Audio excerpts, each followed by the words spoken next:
This morning I mentioned to you that I had a long lesson that I wanted to present to you, and so I split it in half.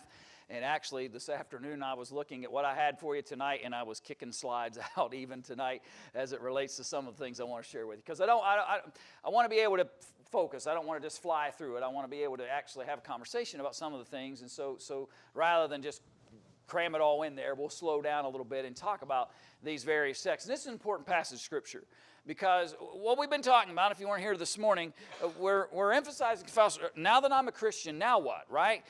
What obligations do I have? What responsibilities does God ask of me? How am I supposed to behave? What changes in my life? And we haven't, obviously, not talking about all of those things in just today's lessons. We're going to take that theme and present several lessons over a span of time on that idea of now what, now that I'm a follower and a believer of Jesus. But today we're focusing on the idea that now that I've chosen to be a believer, now that I've decided to follow after Jesus, I have to change the way I view and think about sin. If Jesus died on the cross to remedy and reconcile me from the transgressions of my life, what does God want me to do once He's cleansed me of those sins through His grace and mercy? We learned this morning about the context of sin. If we can define it, if we can understand how it happens, then we can better elude it and progress in our changes that repentance would require of us. And tonight, I just want us to notice a handful more things as it relates to that, and just to share some things with you. I want to start here in James chapter 1, as now that I'm a Christian, what has to change? And the first thing I want us to notice out of this text is sin happens because of a progression. You know, we talk about this morning, the wages of sin is death. The man who serves unrighteousness, it leads unto death. Romans 6 verse 16 taught us. And so we think about this idea that sin is that which separates us from God. Sin is that puts me in a situation where I'm no longer connected to God in the same way. But let me suggest to you that death, that is the end result of sin, doesn't just kind of happen by happenstance. There's a pattern by which the Bible describes for us here in James chapter 1 that caused that sin to occur. And I want you to go back and look at it with me. Now, number one, he says in verse 12, blessed is the man who overcomes the temptations of sin, right? Is able to face those challenges and doesn't get entangled in them. He reminds them in verse 13 that if you are tempted and you do fall and you do transgress and sin against God, don't blame God, right? That's a paraphrase, but that's what he says. It's not God's responsibility, because God hasn't put evil in front of man and said, you have to partake of that. God's not in the business of tempting men to do the very things that He'll then turn around and condemn them, the consequences of those choices. But then he says, verse 14, but each one is tempted when he is drawn away by his own desires and enticed. And when desire has conceived, it gives birth to sin, and sin, when it is full grown, brings forth death. And you see that pattern on our screen here behind us. That it's temptation, then the lust that drew me to that temptation, then sin is conceived, and the result of that sin is spiritual death that we've already defined this morning. The easiest place then to stop the progression is where? At the beginning. You can say it, thank you. At the beginning. Right? If you want to solve the problem of spiritual death, if you want to solve the calamity of separation from God, the best and easiest place to stop the process is at the beginning of the process. And the brethren up in Fredericktown were very kind and supplied me with a hotel room to stay in while I was up there this past week. And that's become more and more common. To be quite frank, as a preacher, it's comfortable. It's nice to be able to do that and have a place where you can kick your shoes wherever you want to when you're traveling like that. And at any rate, there was at this hotel that I was staying in, when you would walk in the lobby as the very first thing, they had a lemonade stand. Now, I'm not talking about one with a kid and a nickel over a sign, but I'm talking about they had this table, and it had lemonade on it, and they had every flavor you could imagine that you could add to your lemonade. I stopped every night. when I walked in there. Now, keep in mind, the cups were about this big, right? It was enticing, and it was appealing. Number one, I was thirsty when I walked in there, and sure, I could have grabbed a soda or something I had up in the room, but it was right there, and the room was at least 30 more seconds away. And so I would stop over and over again. Until one night, when the weather got really cold, they changed the lemonade stand to hot chocolate. Not nearly as appealing to me. In fact, that night, I just walked on by and went on up to my room. Why? Because, now I'm getting to a point, trust me. The hot chocolate didn't have the same appeal as that lemonade did to me when I walked in. And I have to be honest about that, right? What's your point now, preacher? Okay, here's the point. I've got to learn what tempts me. There may be something that is alluring to you that doesn't tempt me at all. And now we're back to talking about sin, not hot chocolate and lemonade. There may be things that your lust, your things, your mindset, the way you're wired leads you to be tempted by that may not bother other people at all. Zero interest whatsoever, not tempted by it in the least. But all of us have that, and Satan will set the table in front of us once he figures out what it is. He will do what he can to set the stage, to place the temptations in front of us. He learns, for lack of a better description, what lures me. He knows where my lusts tend to lean, and so he puts those things in front of me. If I don't learn to overcome temptation, I'll never learn to overcome the things that entice me. I'll never be able to win the battle against sin, and I certainly won't be able to avoid the consequences of spiritual death because of it.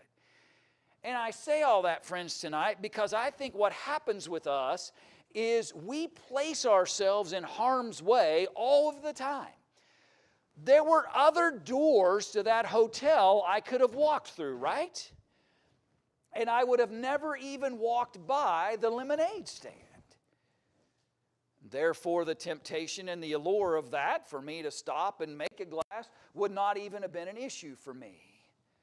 You get the imagery? Sometimes we have to be willing to avoid the very things that are tempting me. But what happens so often with us is we just keep going back into the very same situations, the very same moments, the very same thought processes. We keep continually throwing ourselves back into temptation's way and then wondering why lust leads me to behave a certain way, sin is conceived, and death is a result. Sin is a progression. Now that I'm a Christian, I want to do everything possible to avoid the progression of sin. And if that's honest in my life, if I am honest about the realities of that, then I know the best way to accomplish that is stop looking, walking by, participating in, giving myself access to the things that are tempting me. And if I do that, I can avoid the progression that leads to the consequences. As a follower and a believer in God, I want to live righteously. I want to live faithfully. And as we learned this morning, I don't want to succumb to the consequences that sin brings. And the only way to get that process done is to recognize that there's a process. And many times we have the challenges of the process because we don't stop it at its root, which is temptation. Paul said this in Romans chapter 6. Let me go back to that text. We looked at it this morning in a different kind of conversation, but I want to come back to it. Romans chapter 6, verse 16, because in light of James 1, what I want us to recognize is sin is a choice. You're not born with it. It isn't forced upon you. It doesn't happen just by accident. Sin, according to Scripture, is a choice. Temptation, lust, sin, choices along the way. and the consequence of death because of it. Romans 6, verse 16. Do you not know that to whom you present yourselves to obey, you are that one's slaves or servants whom you obey, whether of sin leading to death or of obedience leading to righteousness? Did you notice the language there? Do you not know that to whom you present? That's a choice. I present myself either the servant of righteousness to life, or I present myself as a servant of unrighteousness into death, and it is a choice that I am making. Verse 17, but God be thanked that though you were the slaves of sin, yet you obeyed. That's an action, right? Obedience to God is a choice. You obeyed from the heart that form of doctrine to which you were delivered, and having been set free from sin, you became slaves, servants of righteousness. The simple thought I want you and I to extract from this text is choose wisely. Because the writer here, Paul, very, very capably illustrates to us that you are going to serve one of these two things. You will either serve unrighteousness to its consequences, or you will obey God and serve righteousness to its benefit. He doesn't give any middle ground here. He doesn't offer a kind of righteous. He doesn't offer a sorta unrighteous. He just says there is choice, make one. Because you will be servant to one or the other. You will commit yourself to one or the other. And so we've got to decide.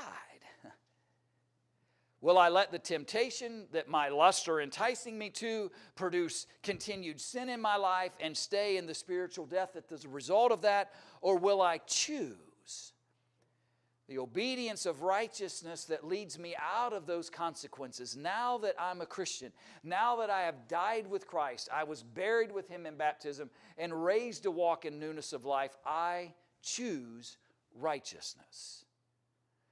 I choose that which God would define as godly and wholesome and holy. Because righteousness is just as much a choice as sinfulness. Righteousness is just as much a choice as unrighteousness. I have to decide which I will choose.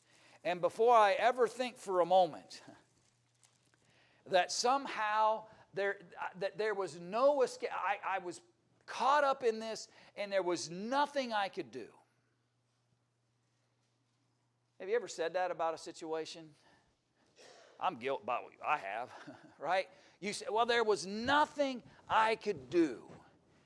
And there may be some circumstance you find yourself in life that fits that description. Sin's not one of them.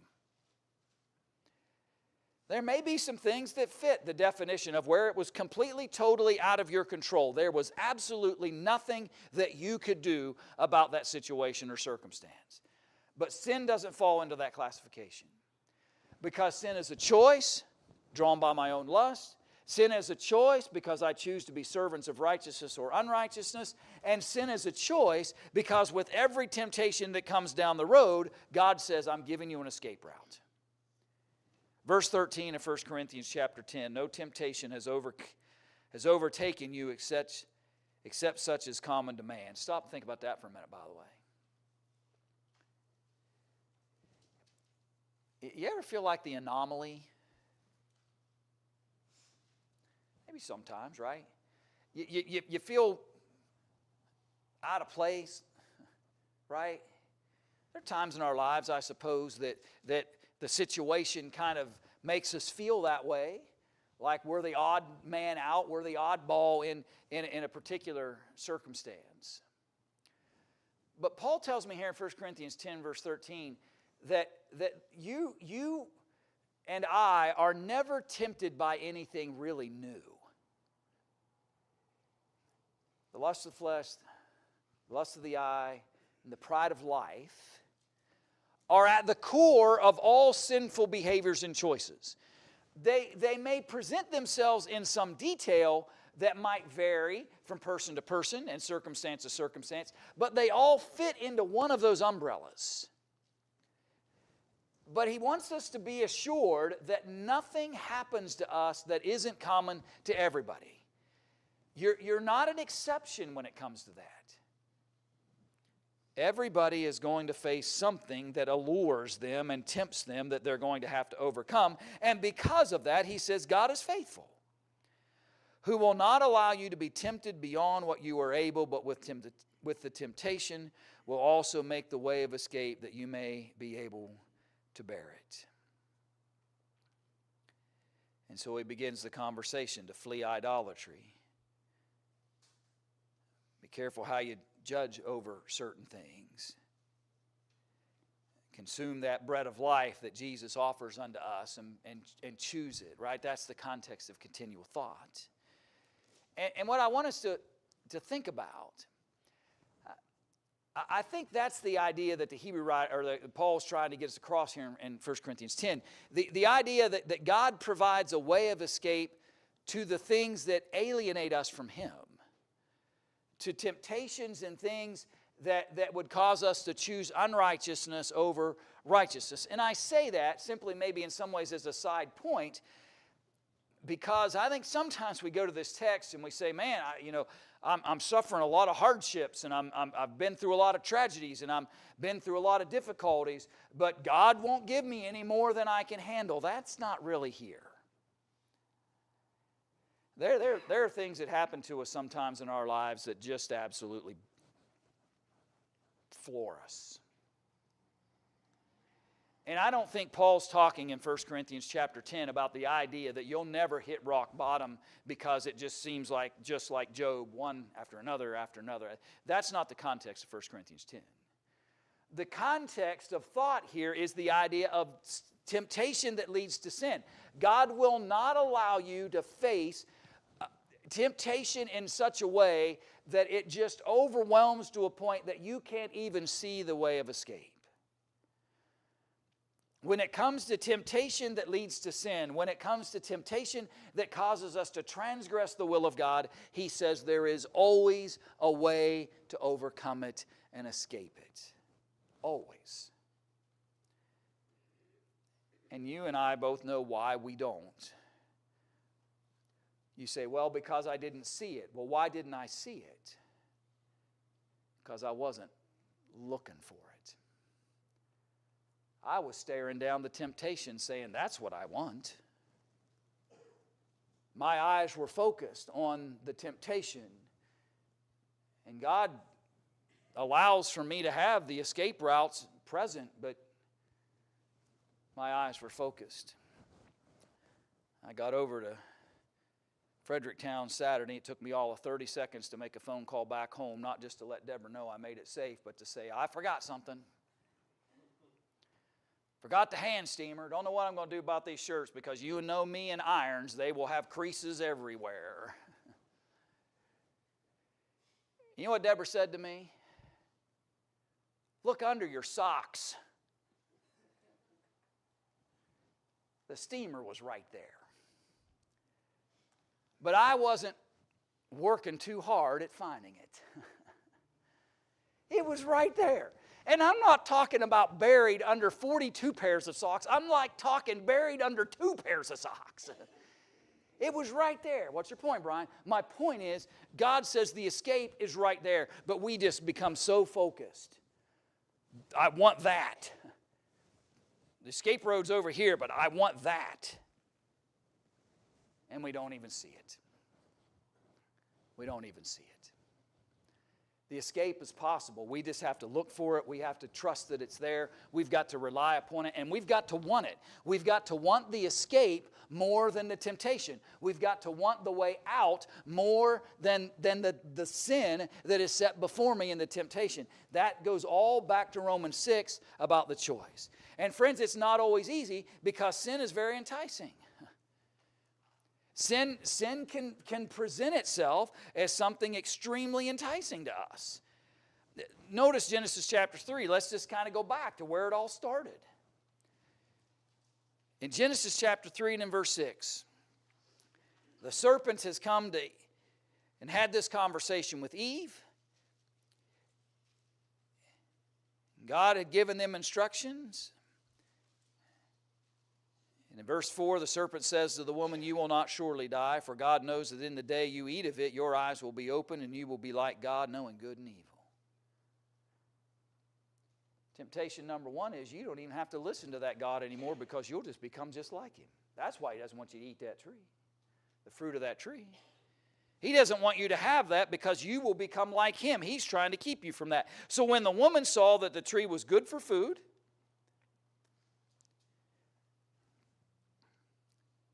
it's interesting, right?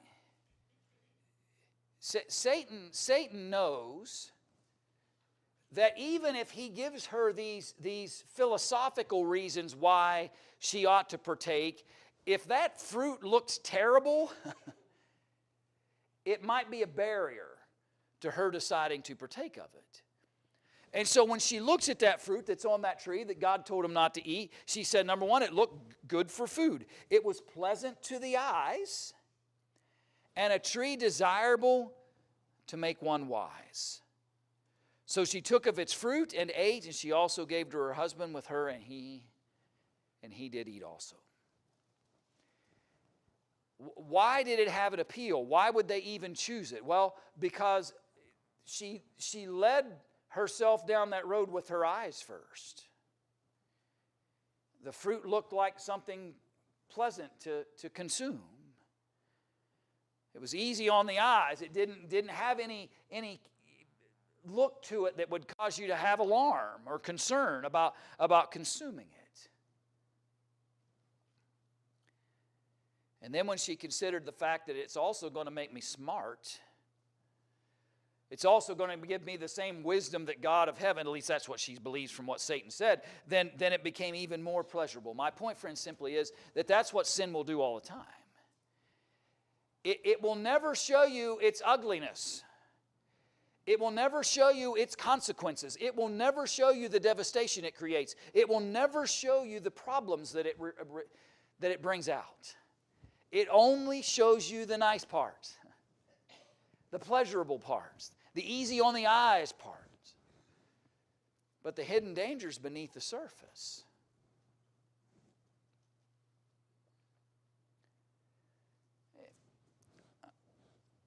I tell people all the time, I said, you've probably heard me illustrate this before, but do you have that spot in your refrigerator?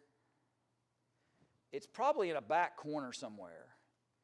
And there is a Cool Whip container back there that's got something in it. And it probably went in there about 6 years ago. And you're half afraid to take the lid off to reveal what's in there. Because it cannot be good. And you take the lid and it's you can't get to the garbage disposal quick enough, right? Because you quickly discern that isn't good for me. That's not how sin works. Wouldn't it be nice if it did? If sin always wrapped itself in unpleasantness, if sin and temptation always wrapped itself in stuff that didn't smell good, didn't look good, wasn't palatable, didn't show any kind of interest level, but Satan's smarter than that.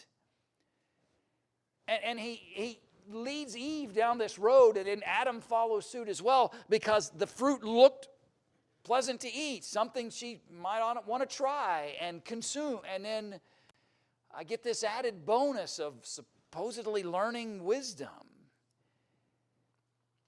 And instead, they ushered in separation from God for the rest of mankind from that day forward here on earth. They brought about both physical and spiritual death all in one moment, because the fruit of a tree looked good to eat and something that might actually benefit my intellect. Friends, that's what temptation and sin's been doing to folks for a long, long time. It presents itself as harmless. It presents itself as unconsequential. Do you ever see tragedy in a beer commercial? Why? Because they don't want you to see that part. right? You know, they don't want you to see any challenge that could ever come from walking down that road. And I'm just trying to illustrate to you tonight, right? Advertisers are great. They're smart. They know how to wrap everything in the right packaging without ever giving us any thought to what might be challenging on the other side. Friends, that's the way sin works, and we've got to be honest about it. Sin will present itself as something pleasurable. Sin will present itself as something that will never harm you. Sin will always show you the outer coating that looks great, but is destructive at the end. And so what we've got to do as Christians, now that I'm a Christian, now what? I start exposing it for what it really is. I'm first honest and open within myself about what sin really is. I am open and honest with my own personal choices and decisions about the realities of what sin is. And then I would also say that for others as well. You finally get the courage to pull the 6-year-old Cool Whip container out of the back of the fridge. Do you serve it to your kids for dinner that night? No. What do? You've exposed it for what it is, and you get rid of it, right? I hope we don't just shove it back in the corner. Well, I hope nobody gets tainted by that. I hope that doesn't cause a problem, right? I have to acknowledge the truthfulness about sin, admit its pleasurableness, admit the allurement of it, and then start speaking honestly about it with others. And not partaking in those things myself to not lead to the death and condemnation that it would bring, but to appreciate its realities. Let me share 2 quick texts with you that illustrate what I think we need to think of when we see sin. Start in 2 Peter 2 and in verse 22. And if you want an easy way to remember these texts, they're the texts of twos, right? 2 Peter 2:22, 2 Timothy 2:22. The first one here in 2 Peter 2 and verse 22, here's the depiction of sin. He said, "But it has happened to them according to the true proverb, a dog returns to his own vomit, and a sow having washed in her wallowing in the mire." If we would see every sin with those eyes, we might avoid it more often. I don't know if you've ever witnessed a dog do what 2 Peter 2 verse 22 says. I have, and wish I hadn't. Right? Maybe some of you grew up on a farm and no more than get that sow washed, that they're right back wallowing in the same mud. That's the way sin should be viewed. That's what we should see. We need to see what it really is. We need to see the true vileness of it. We need to see the real consequences of it. We need to appreciate the challenges that it brings. 2 Timothy 2:22, there's the other twos. He said, "Flee also youthful lusts, but pursue righteousness, faith, love, peace with those who call the Lord out of a pure heart." To flee simply means to go in the opposite direction of, right? And go back to James 1 in our minds for a second. It doesn't mean get as close to sin as possible. It doesn't mean nuzzle up to it and hope it doesn't cause any consequences. No, flee means go in the opposite direction of.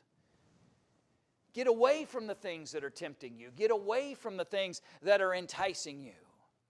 The best thing Eve could have done was walked away as soon as that serpent started telling her, "You shall not surely die." That's not what God said, and walk away. But people will come into our influence circle, they'll come into our lives in situations, and they'll say things like that. They'll say, "Oh, it's really not going to hurt you. Will one sin cause you to lose?" Right? And they start throwing, and we should walk away. Take the way of escape.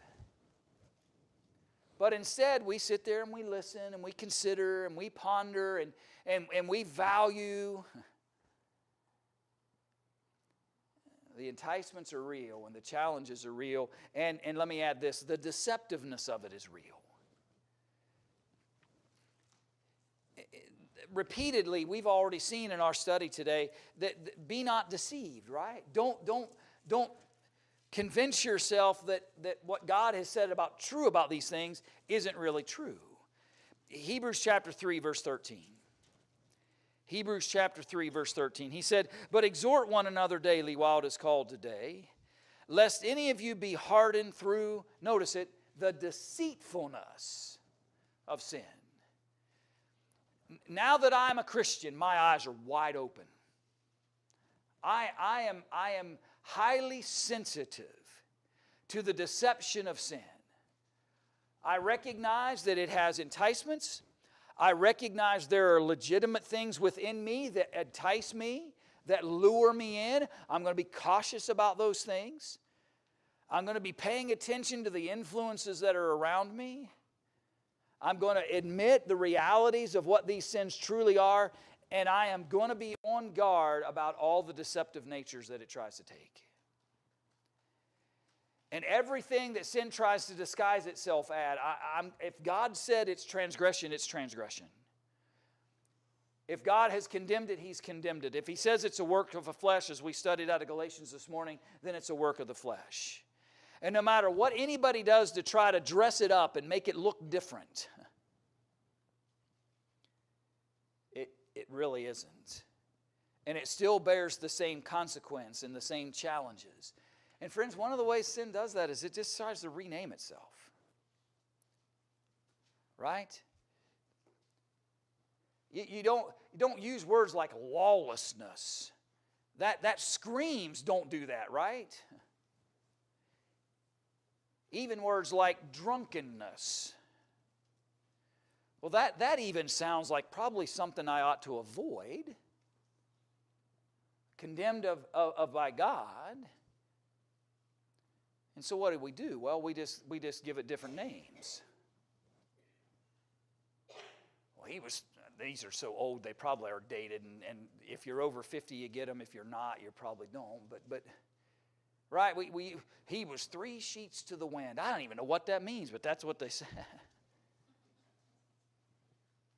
He was ripped. Well, how can that be bad? That sounds like something everybody ought to be, right? What's your point? That's what sin does. It just gives it a new name, a catchier name, a more pleasant name, something that doesn't scream out vileness. It doesn't scream out the challenges that it brings. It doesn't scream out the hardness that it brings to one's life. It doesn't challenge us in the difficulties of that. We just reword everything.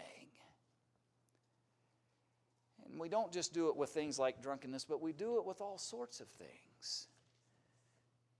God says vile affection, but we use other phrases and other terms to try to change the viewpoint of what simply God has said is sin.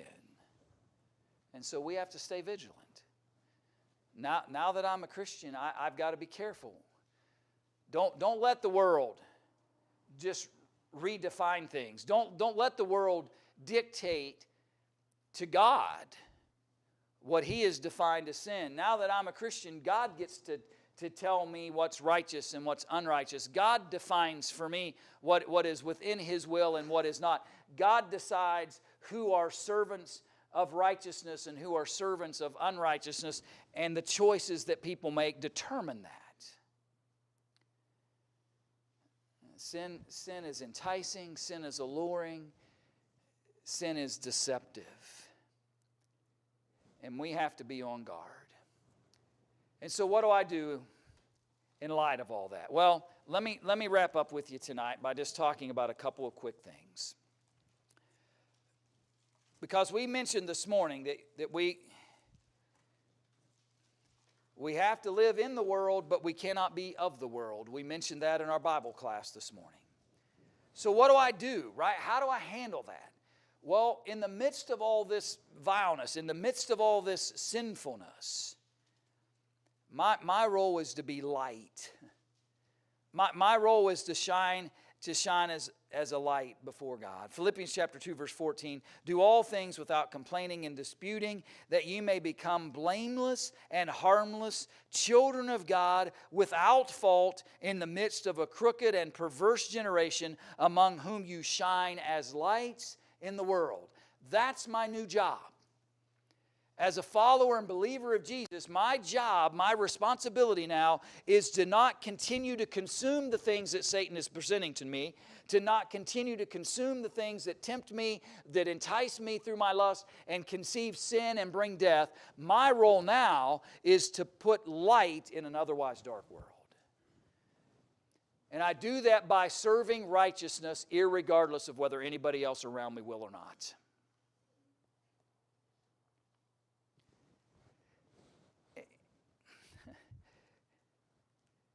It's hard sometimes nowadays, because right, to illustrate sometimes, because I used to be able to say, you don't always have a flashlight in your pocket. Well, I can't say that anymore, because guess what? We all have a flashlight in our pocket now. These phones come quickly, turn that, and you've got a flashlight. But I can remember going camping and places where you'd be out in the dark, and there'd only be one guy that would have a flashlight. And it was interesting because, I don't ever recall one time where that guy, the one guy with the flashlight, was told by the rest of the group, now listen, the rest of us don't have flashlights, so we're all going to walk up this hill in the dark. Turn that flashlight off, because if we don't all have flashlights, nobody's got a flashlight. No, what do you do instead? It looks like a bunch of ducks right? Everybody's lining up behind the one guy that's got a flashlight, because he'll show you where the ditches are. He'll show you where the rocks are. He'll show you where all the dangerous places are that you don't want to step. He'll show you whether there's a snake crawling along the way, right? He'll expose and put light on the path that you are walking. Friends, what I'm trying to still illustrate to us is everybody else may refuse to shine as lights in this world as God would want them to be. Keep shining light anyway. And you never know who in the right moment, at the right time, in the right place, in the right circumstance is looking for some light in their life. But if you decide your one little light is just not sufficient enough, I might as well just turn it off. My one little light in this world just isn't enough. I might as well hide it under a bushel, because what good is it doing anyway? And I'm trying to encourage us tonight to realize you don't know what good it may be doing. Keep shining it. Now what? Keep shining light. Keep living faithfully, righteously. And whether it's you and 100 people or you and nobody else, keep shining light and keep being the salt that continues to keep this world palatable to our Creator. In Matthew chapter 5, we talked this morning a little bit about a portion of the Sermon on the Mount. Let me share one more section of it with you.